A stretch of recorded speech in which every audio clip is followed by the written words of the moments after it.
안녕하세요. 김호준입니다. 작년 사드 논란이 시작될 당시 정부는 사드로 인한 중국의 반발 우려에 대해 중국이 경제보복을 할 수 있는 구조가 아니라고 일축했었습니다. 이후 한류 스타들의 중국 활동이 어려워졌다는 뉴스가 이어졌지만 정부는 한 번도 중국의 경제보복을 인정한 적이 없었죠. 그러나 지난 금요일 중국 국가여행국은 급기야 중국 여행사를 통한 한국 관광을 전면 중단하라 지시했고 대형 여행사들은 한국 상품 판매를 중단했습니다. 국가 안보를 위해 주변국이 반대하는 무기도 배치할 수 있죠. 하지만 그에 따른 대응 시나리오, 답은 있어야죠. 사드가 과연 북한의 대남 미사일 공격에 유효한 대응 장비인가에 대한 의문에도 제대로 답이 없으면서 대통령부터 국무총리, 경제부총리, 외교부 장관까지 중국의 보복에 대해 그럴 리가 없다는 말만 반복했을 뿐 경제보복 대책에 대해서는 지금까지도 아무런 답이 없습니다. 이 정부는 답이 없습니다. 김어준 생각이었습니다.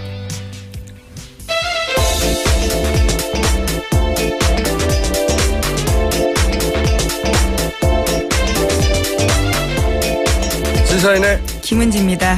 네. 월요일 아침은 힘들지 않으세요? 월요일 아침이 그나마 낫습니다. 그래요? 네. 전 모든 아침이 힘들어요. 그중에서도 월요일과 목요일이 제일 힘들어요. 자, 첫 뉴스는 뭡니까? 네, 국정원이 헌법재판소의 동향 정보를 수집했다고 전직 국정원 고위 간부가 폭로했다라는 보도입니다. 지목된 사람은 사법부 정보 수집을 담당했던 국정원 4급인데요. 올해 초부터 활동했다고 합니다. 당담자가요, 탄핵에 대한 재판관들의 견해를 파악하고 상부에 보고했다. 이렇게 SBS가 보도한 겁니다. 이분 한 주 동안 발음 새는 거 보십시오. 어제 뭐 하셨습니까? 아니요. 피로가 다 풀리질 않아요. 주말에 쉬어야 되는데. 예. 자, 이번 한 주 동안 아마 가장 주시한 뉴스가 후속 보도가 이어지지 않을까. 제가 지난 한 달 동안 뜬금없이 가졌던 의문이 있지 않습니까? 친박 진영은 왜 탄핵이 기각될 거처럼 갑자기 정당과 대선 주자들에게 헌재 판결을 승복해야 한다는 서약서를 쓰자고 적극적으로 나서는가. 우리는 모르는 그들만 아는 어떤 정보가 있는 게 아닐까. 그런 의문을 제가 계속 제기해왔는데 응답은 없었어요, 그동안. 근데 이 보도대로라면 이게 바로 그 의문에 대한 답에 해당되는 보도가 아닐까 싶은데, 한마디로 이제 재판관들을 견해를 파악해가지고 보고를 했다는 거잖아요. 예. 예, 그렇죠. 이 보도에 따르면요. 국정원은 물론 부인하고 있습니다. 네, 국정원은 항상 부인하니까요. 네네. 관련. 물론 뭐 그런 보고가 있었다고 하더라도 그런 보고대로 결론이 난다는 보장 같은 건 전혀 없죠. 근데 만약 이게 사실이면 당시 이 정보는 국정원만 알려고 받았을 리는 없고 청와대에 보고했을 거라는 추정이 이제 충분히 가능한 상황이 되는데, 만약 이게 사실이면 이거는 국정원이 국내 정치에 개입했다 이런 수준이 아니고 역사를 자기들 손으로 바꾸려고 한 거죠. 예. 예, 또다시 국정원이 등장한 거죠. 이건 이게 전 내란죄에 해당되는 거라고 봅니다. 왜냐하면 헌법기관의 기능 행사를 강압하거나 방해하거나 불가능하게 하거나 그게 내란이거든요. 별도의 단독 특검으로 다룰 만한 사안이라고 보고, 그 보도 내용이 꽤 구체적이에요. 그 A씨, 4급 A씨가 등장하는데 이분이 국정조사 청문회 때 양승태 대법원장 예. 사찰 문건을 작성했다고 하는 사람이고, 또 지시한 사람은 보도에 따르면 우병우 민정수석과 친분이 있는 국정원 고위 간부 이렇게 표현이 됐죠. 예. 친분이라는 표현만으로는 특정할 수는 없는데 일반적으로 알려지기로는 우병우 민정수석과 친분이 있다 이렇게 표현되는 건 국정원 2차장이죠. 네, 속칭 우병우 라인으로 지목되고 있죠. 네. 검찰 출신입니다. 최현수 국정원 2차장이 일반적으로는 친분이 있다고 표현되는데, 이분이 이제 검사장이 승진된 직후에 국정원 2차장 자리에 가달라고 우병우 전 민정수석이 요청했다 이렇게 알려져 있어요. 네. 근데 검사장 승진이 됐으니까 정권 말기에 그걸 관두고 그 자리에 가는 사람이 잘 없단 말이죠. 근데 그 자리에 가라고 권유했다고 알려진 사람이 또 아이러니하게도 박영수 특검이에요. 양아들이라고 알려졌죠. 아이러니합니다. 이게 지금은 서로 정반대 위치에 있으니까. 어쨌든 이번 주 내내 주시 뉴스가 전 될 거라고 보고 참 참고로 재판관들에게 권총을 찬 경호원을 배치했다고 했잖아요. 예, 밀착 경호하고 있습니다. 저는 이 경호 인력의 인력도 이런 뉴스가 나온 김에 철저히 파악을 해봐야 된다. 왜냐하면 제가 알기로는 국정원은 이런 인력 배치에도 영향을 미칠 수 있거든요. 꼭 그랬다는 게 아니라 이참에 파악을 해봐야 되겠다. 그런 생각이 듭니다. 네. 왜냐하면 가장 가까이 있는 경호 인력이다 보니까 그분들이 뭐 통화하거나 얘기하거나 계속 옆에서 지켜볼 수 있잖아요. 지난번에 한번 얘기했지만 운전기사와 네네. 경호 인력을 주요 통해서 취재원이라고요. 네. 네. 저도 운전기사나 이런 분들을 주요 취재원으로 삼은 적이 많습니다. 네. 국정원이라고 그러지 말란 법 있습니까? 자, JTBC도 후속보다 조금 있었네요. 네, 사정기관 관계자 증언을 보도했는데요. 이런 이야기입니다. 헌재 주변에 국정원 직원들 몇 명 더 보이긴 했었던 건 사실이다. 그렇게 해서 만들어진 정보로 BH, 그러니까 청와대에 전달한 게 확인이 된다면 사찰이라고 해도 할 말은 없다. 이렇게 인정을 한 거죠. 사정기관 관계자가 누군지 모르겠지만 후속 보도가 계속 이어지겠죠. 야당도 이런 뉴스는 정말 탄핵 심판 자체를 뒤흔드는 결과가 나오더라도 의심을 가질 수밖에 없는 뉴스라서 계속 나올 거라고 봅니다. 자, 앞으로 계속 주시 뉴스를 두고요. 다음 뉴스는요? 네, 오늘 아침 한국일보 보도인데요. 청와대 관계자가 지난해 10월 이후에도 관제대모 의혹을 받고 있는 친박단체 대표들과 수시로 연락했다라는 보도입니다. 10월이 나면 이제 최순실 게이트가 시작된 이후에도 그렇죠. 네, 관제대모 의혹을 받는 친박 보수단체들 수시로 통화했다. 그 대상이 구체적으로 특정됐나요? 네, 그렇습니다. 허현준 청와대 행정관이요. 지난해 1월부터 올해 1월 초까지 주옥순 엄마부대 대표와 90차례 연락을 주고받았다고 하고요. 특히 4.16 총선, 지난해 총선 있죠. 그 직전에 굉장히 집중적으로 통화가 이뤄졌다라고 합니다. 뿐만 아니라 지난해 11월에도 두 사람은 6분 정도 전화통화를 하기도 했다고 하고요. 게다가 또 올해 초까지는 또 다른 사람들과도 계속 연락을 했는데요. 박찬성 반핵반김 국민협의회 대표, 장기정 자유청년연합 대표, 신혜식 신혜한수 대표 등과도 자주 연락한 사실을 특검이 확인했다고 합니다. 이분들이 친박 집회의 주도적인 분들이에요. 예, 주옥순 엄마부대 대표나 장기정 자유청년연합 대표. 그러니까 박영수 특검 집 앞에 몰려와가지고 예, 집회를 하면서 불태우고 방맹 휘두르고 목을 따야 한다고 하고 발언했던 분들이 이분들이에요. 예. 예, 실제로 특검이요. 이 네 사람에 대해서 집회 및 시위금지 가처분 신청 낸 바 있습니다. 그리고 이제 이정미 재판관, 헌법재판관에 대해서 단골이 어디다, 미장원 어디 다닌다. 예, 그렇죠. 박영수 특검의 신체적 특징 같은 거 공개하고 다 이분들한테서 나온 거거든요. 예, 네. 이쪽에서 운영하는 팟캐스트 등에서요. 네, 알고 봤더니 이제 청와대 행정관하고 지속적으로 통화하고 있었다는 거죠. 네, 이 횟수 드러나는 횟수로만 따져도 일주일에 2번씩 연락을 했거든요. 최소한. 그러니까 이 친박 집회의 자금원, 누가 컨트롤 타워인가 의심할 수밖에 없는 거죠. 계속해서 가짜뉴스하고도 다 연결됐거든요. 제가 이번 주 중에 가짜뉴스 자세히 한번 다뤄볼 생각인데 예, 변호사들도 의심스러운 단체와 연결된 변호사들도 많이 등장하고요. 가짜뉴스도 연결돼 있고 집회도 연결돼 있고 그리고 이제 화이트리스트로 지원된 영화사도 연결돼 있고 다 연결돼 있습니다. 네. 컨트롤 타워가 과연 어딜까?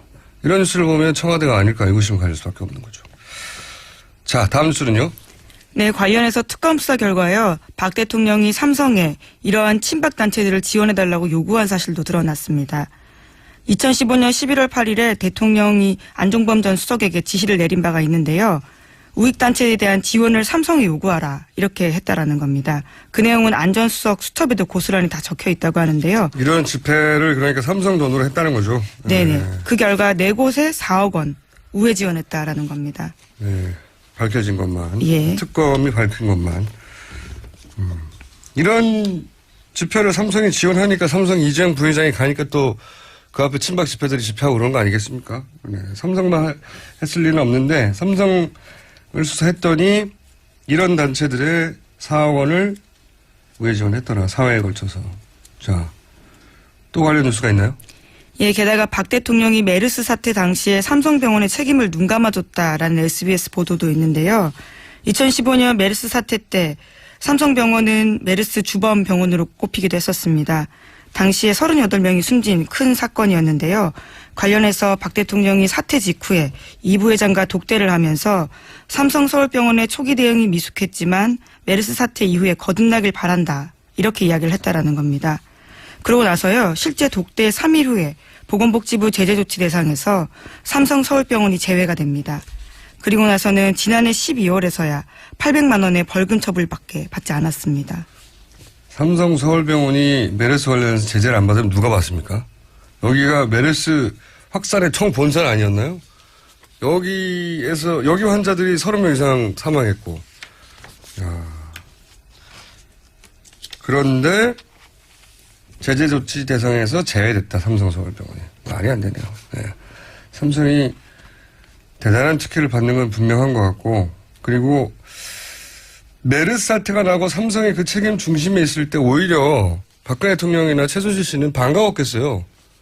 약점이 잡혔잖아요. 이런 식이라면. 참. 자, 다음 주는요. 네, 박 대통령이 세월호 사고 당시에 차량 돌진 사고 때문에 중대본 도착 늦었다 이렇게 밝힌 바가 있거든요. 그 관련해서 대리인단이 이것을 입증하겠다면서 뒤늦게 헌재에다가 1분짜리 영상 냈습니다. 그런데 영상을 막상 보면요. 돌진 사고의 흔적은 찾기가 어려웠다라는 겁니다. 오히려 차량을 견인하고 있는 모습이 보이고 있다라는 거죠. 굉장히 진짜 뻔뻔하고 허접한 거죠. 네.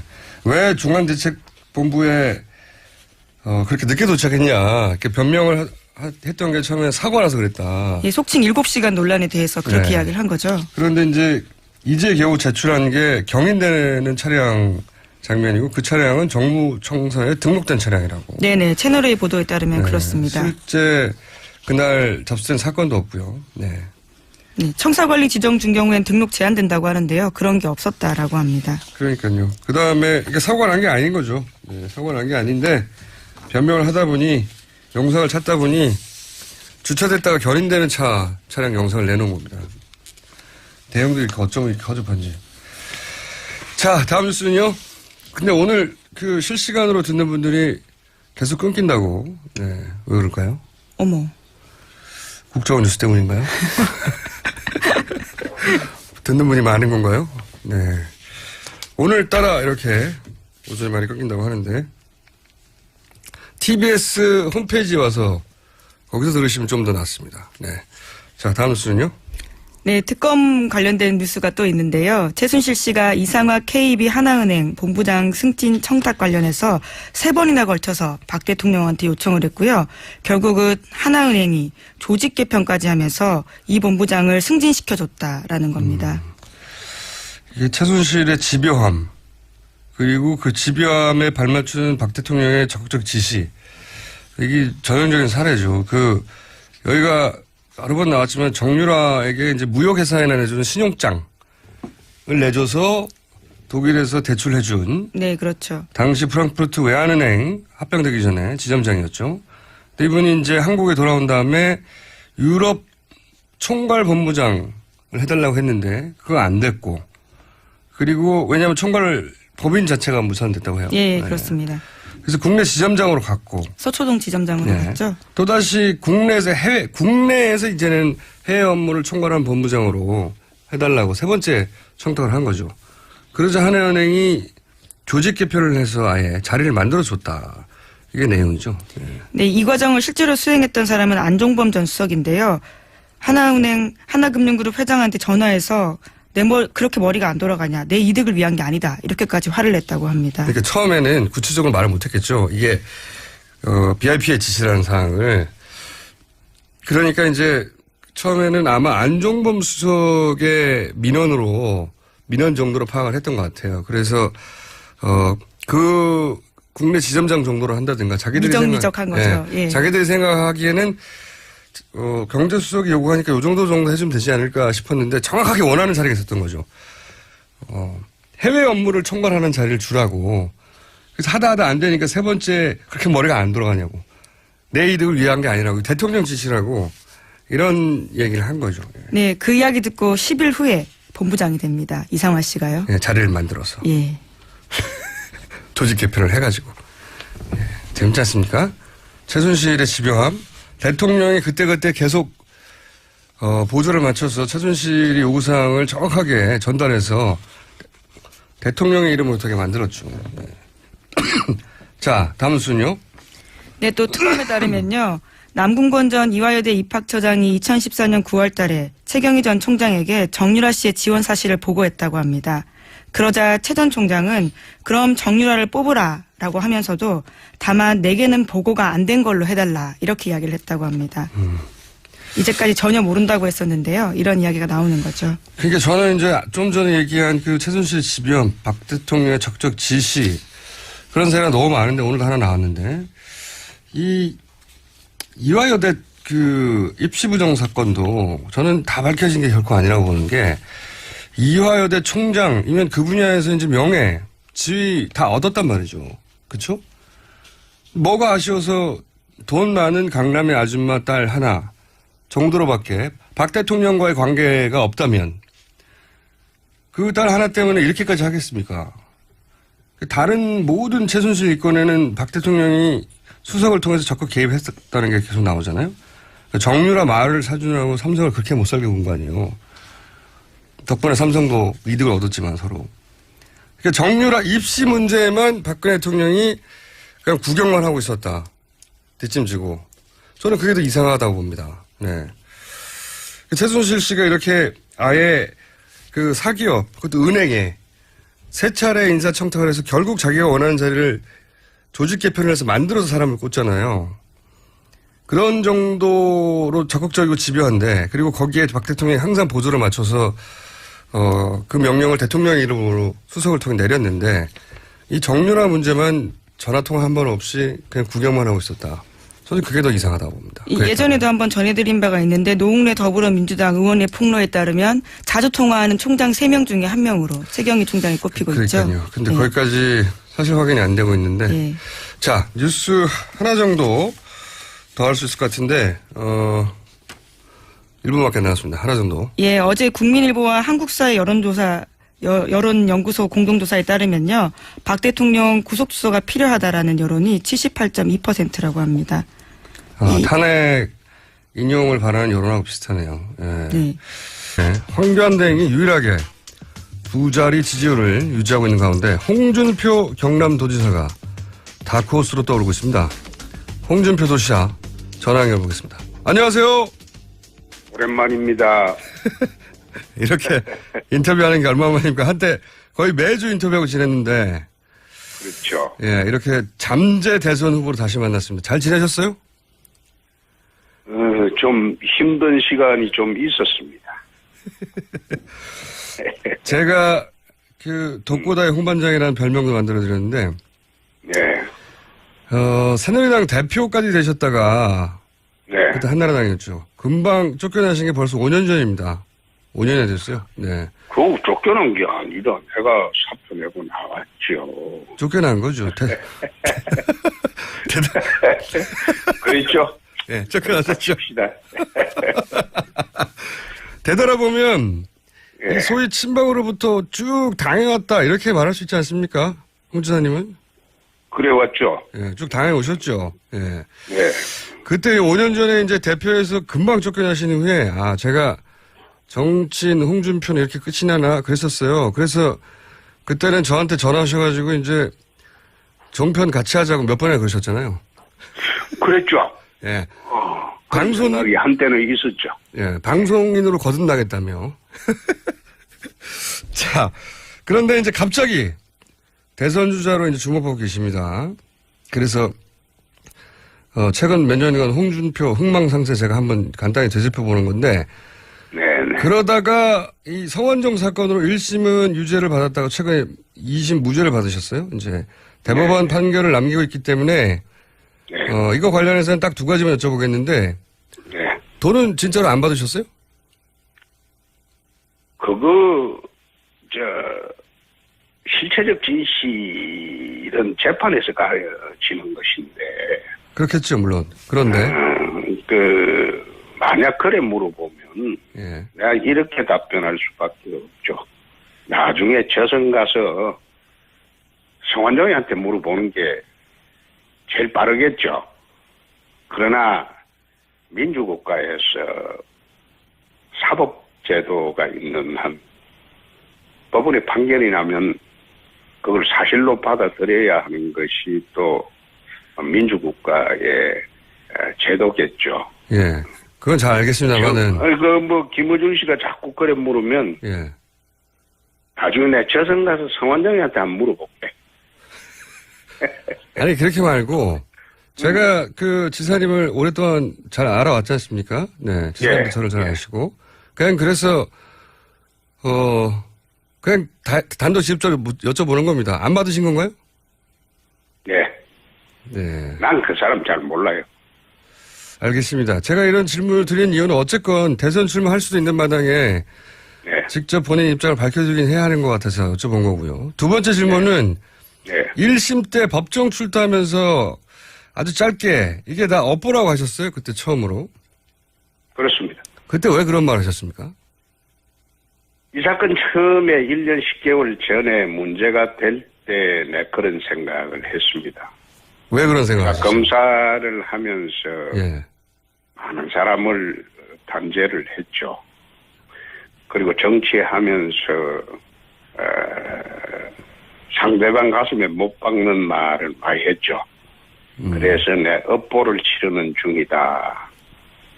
그래서 이번에 아마 항소심 무죄 판결 나면서 내가 쌓은 업을 치렀다고 생각했습니다.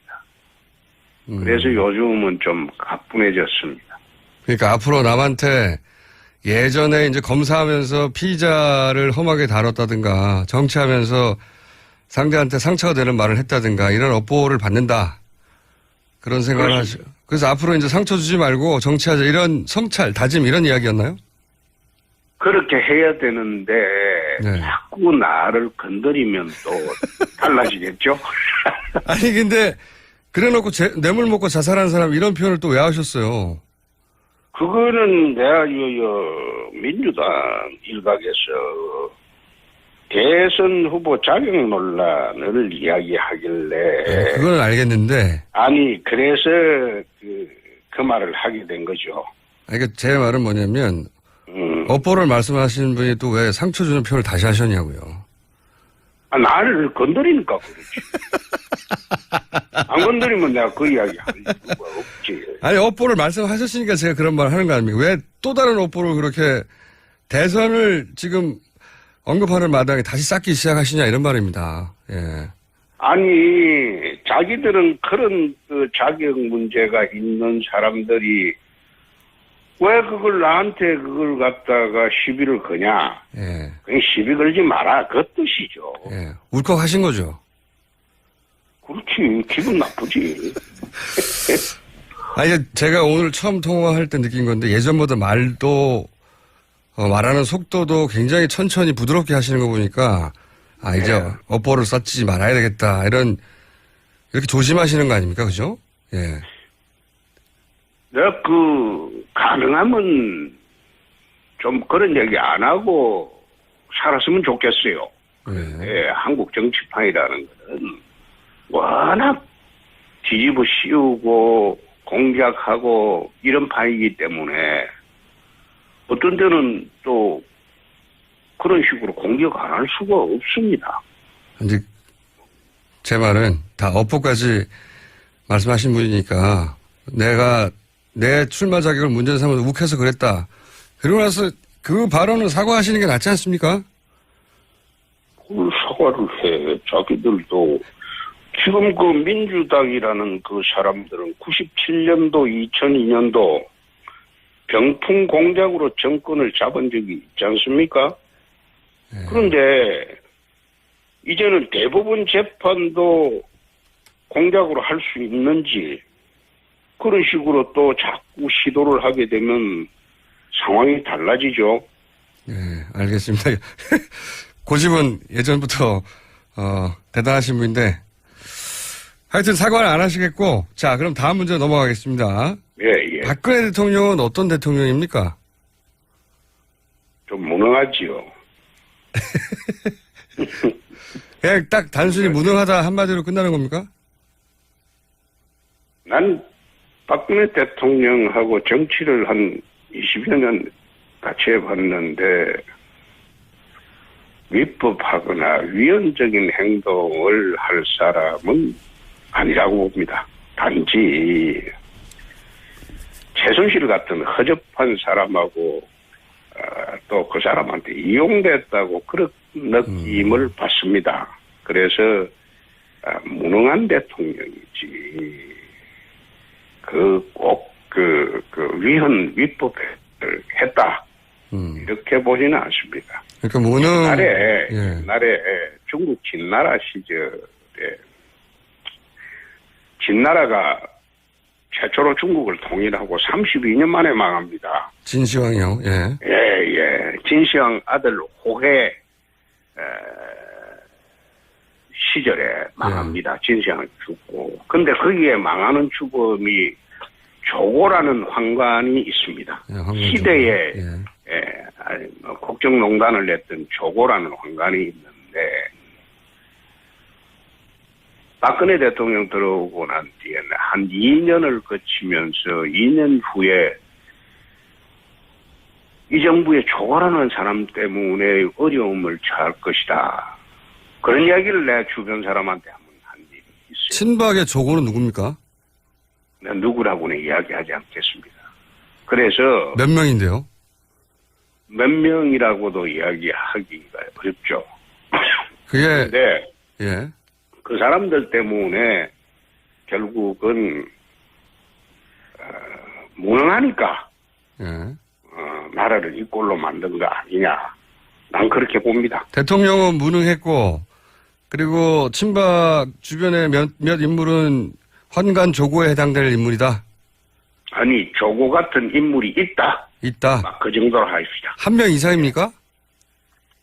네, 그것도 이야기하기 어렵습니다. 내가 지금 같은 당에 있었던 사람 또 여당의 사람들이기 때문에 누구라고 지칭하기는 어렵지만은 조고 같은 인물이 있기 때문에 대통령이 이 지경에 이르렀다 이런 생각을 합니다.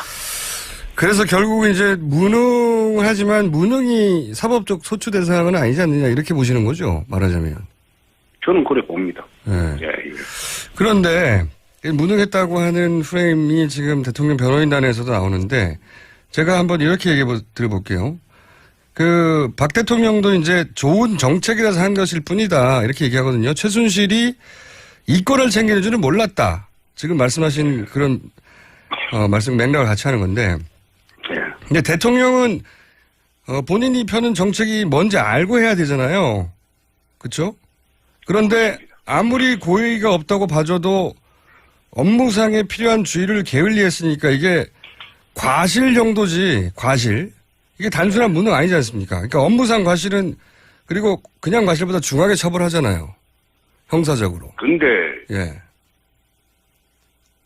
거기 과실로 처벌하는 범죄는 특정이 되어 있습니다. 자, 그러면 제가 이렇게 지금 여쭤볼게요. 거론된 모든 범죄는 과실은 처벌이 되지 않는 범죄입니다. 자, 제가 이제 그럼 이렇게 또 얘기해 볼게요. 구체적으로 하나만 예를 들어보겠습니다. 이제 대통령이 최순실을 추천한 민간인 2명을 안종범 경제수석을 시켜서 KT 회장에게 전화해서 KT에 취직시켜준 사건, 이건 아시죠? 그거는 내 언론을 통해서 한번 봤어요. 예. 근데 이게 좀 자세히 말씀드리면 그 사람들 보직을 처음엔 취직시키고 그 다음에는 그 사람들 보직을 광고 담당으로 변경하라고 또 경제수석을 시켜서 KT 회장에 전화를 합니다. 그리고 나중에는 KT 회장에게 최순실 광고회사를 자격도 안 되는데 KT 광고회사로 선정하게 해요. 그래서 최순실 추천한 2명이 KT 내에서 최순실 광고회사에 KT 광고를 몰아줍니다. 이런 사건이 있었고 안정범 수석도 인정했고 안정범 수석 다이어리도 나오고 그런데 대통령이 민간인 기업에 보직을 정해서 취직시킨다. 그리고 나서 광고회사를 그 광고 담당으로 시킨다. 이거는 어린애도 아니고 너무 뻔하지 않습니까? 이렇게 되면 대기업 광고를 최순실 회사가 먹겠죠. 도지사님이 검사 시절에 이런 거 그냥 모르고 그랬다고 믿어주시겠습니까? 아니, 대통령이 선출직인데, 예. 선거 때 도와준 사람, 그걸 갖다가 불법적으로 도와주면 안 되겠죠.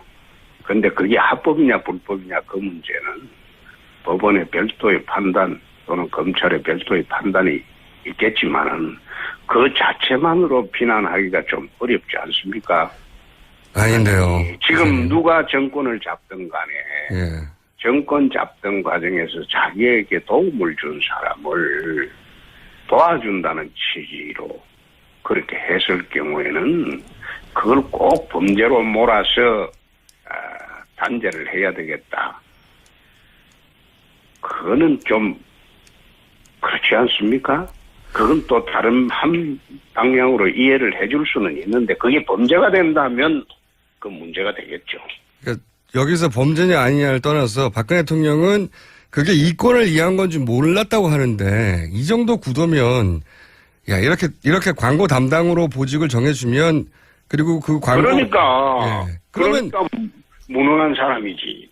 이걸 어떻게 모릅니까? 지사님 검사 시절에 이거 몰랐다고 하면 믿어주시겠어요?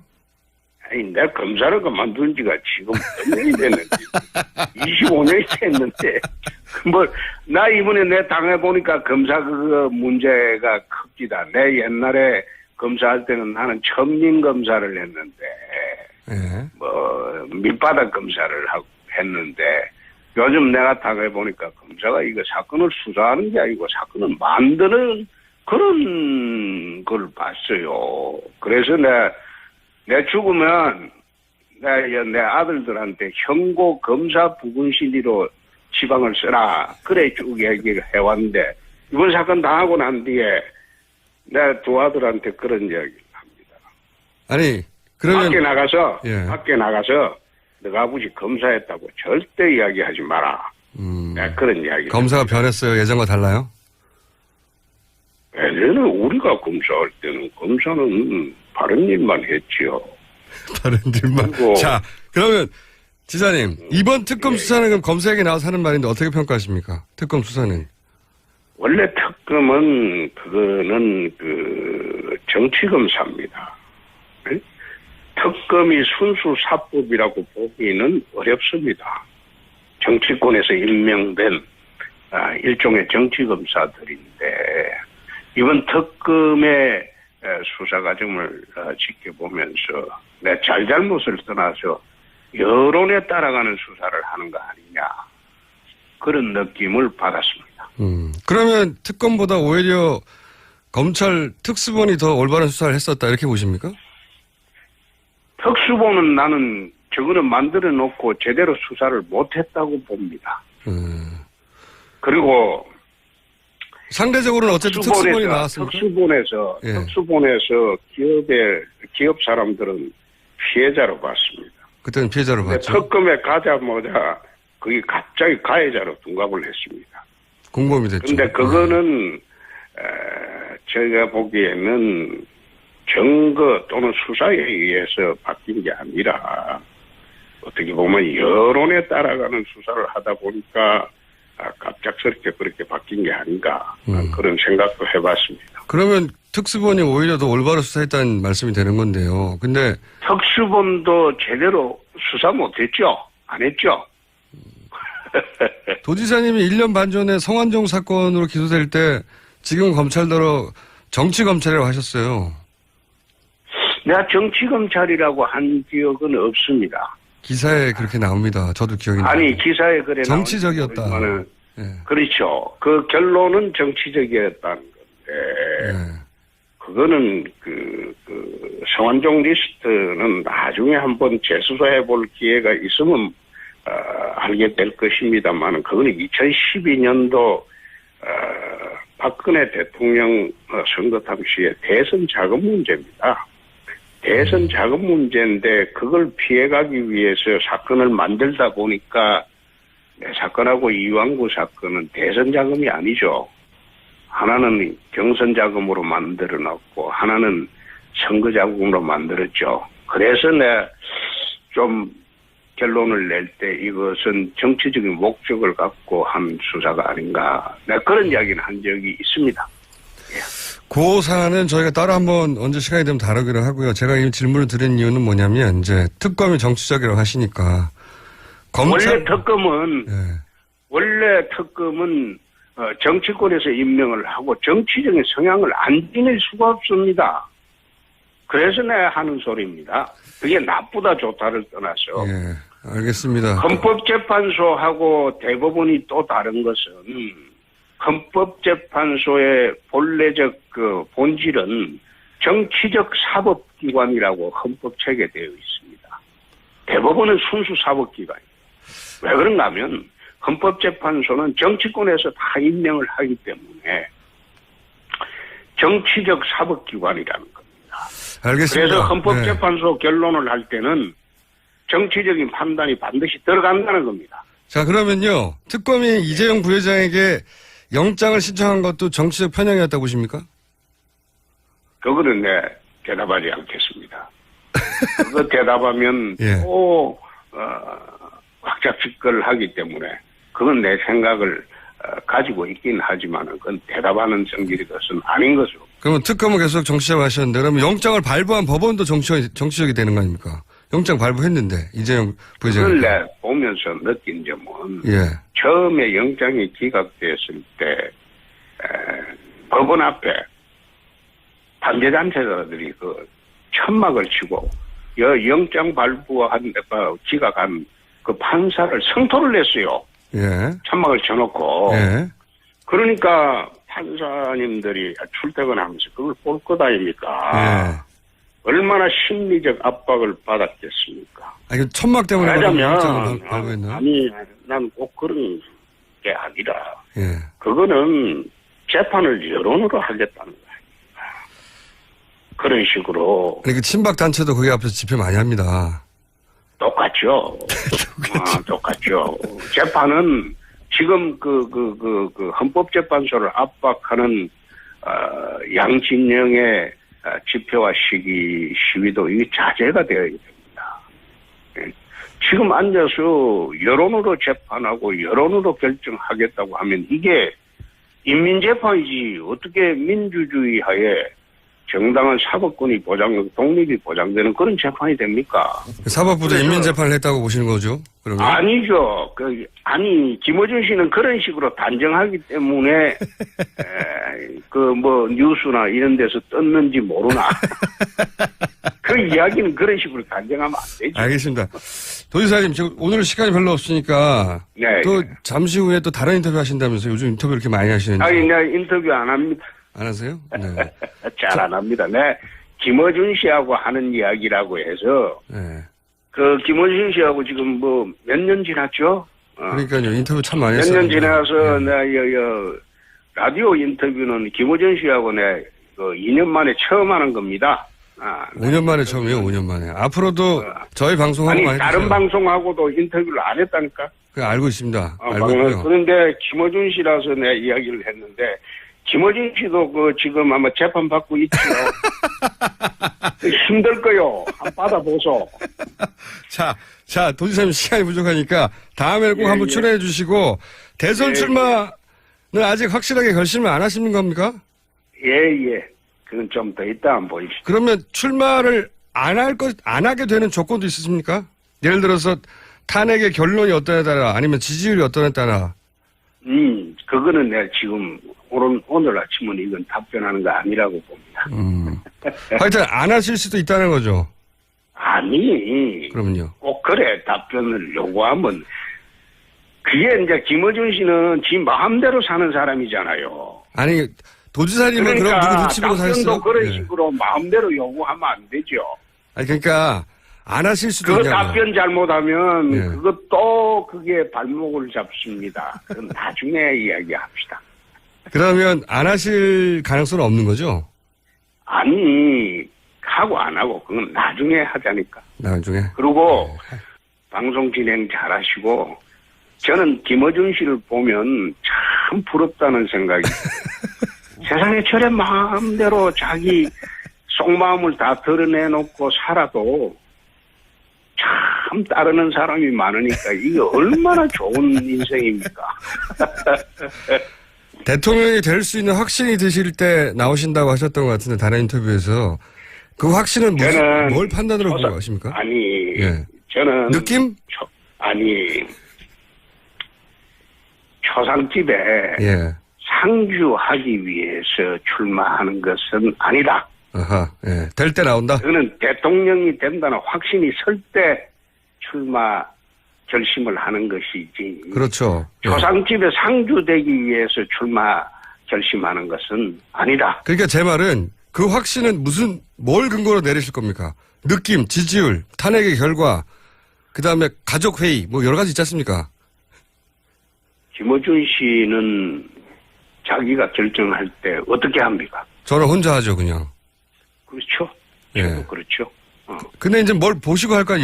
여론 지지율이 가장 중요한가요? 지금 여론은 이 옳게 형성된 여론이 아니죠. 그러니까 여하간. 그건 알겠는데요. 이거는 그러니까 근거가 뭐냐 궁금합니다. 아니, 지금은 좌파 강풍 시대이기 때문에. 예.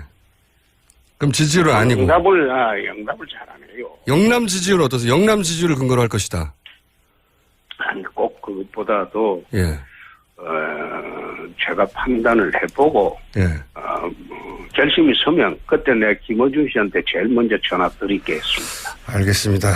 저하고 지사님하고 정치적 교집합이 없었지만 항상 친하게 지내왔지 않습니까? 네. 교집합도 있지요.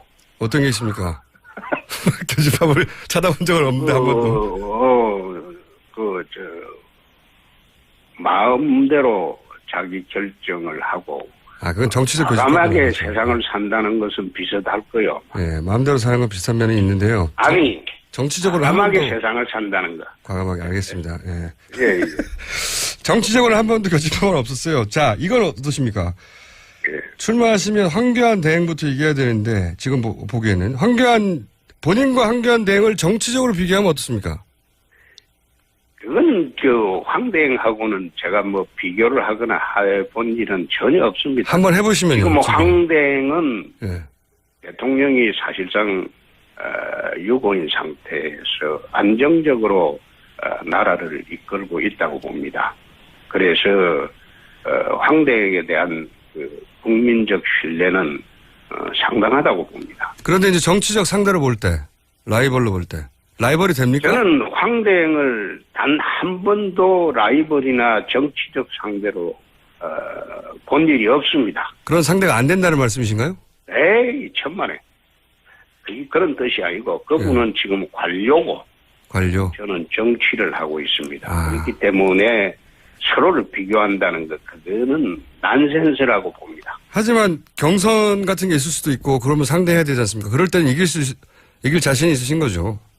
가정을 전제로 답변하는 것은 좀 이상하죠. 원래 잘 하시면서.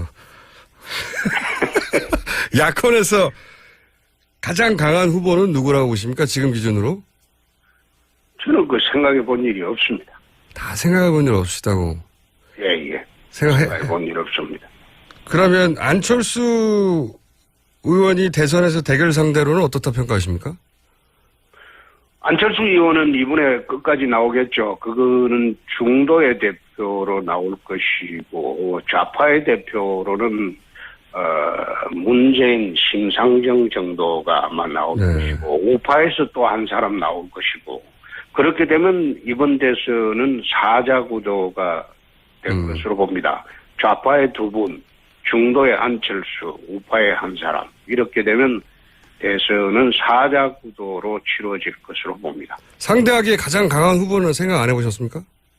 아직 대선 결심을 안 했기 때문에 그래도 이렇게 간을 쭉 부실 거 아닙니까? 없습니다. 아직 없으세요? 해본 적이 없습니다. 그러면 유승민, 남경필 의원은 본인의 적수가 됩니까? 보수에서? 에이, 그거는 제가 지금 그분들 상대로 하는 정치는 안 하죠. 상대가 안 되는군요. 아니, 상대 안 되는 게 아니라, 그분들은, 우리 프렌들리한 사람인데, 그분들을 상대로 하는 정치는 안 하죠. 지사님, 오늘은 맛배기만 했고, 벌써 시간이 다 됐어요. 이렇게 짧게 하시면 안 되고, 다음번에는 저희 스튜디오에 한번 나와서 1시간 정도 빼주세요. 그래, 합시다. 자. 예. 방송 인터뷰로 무척 반가웠습니다. 지사님. 네, 재판 잘 받으십시오. 그 힘든 겁니다. 여기까지 하겠습니다. 감사합니다. 네. 지금까지 홍준표 경남도지사였습니다. 김어준이었고요. 3부에서 다시 뵙겠습니다.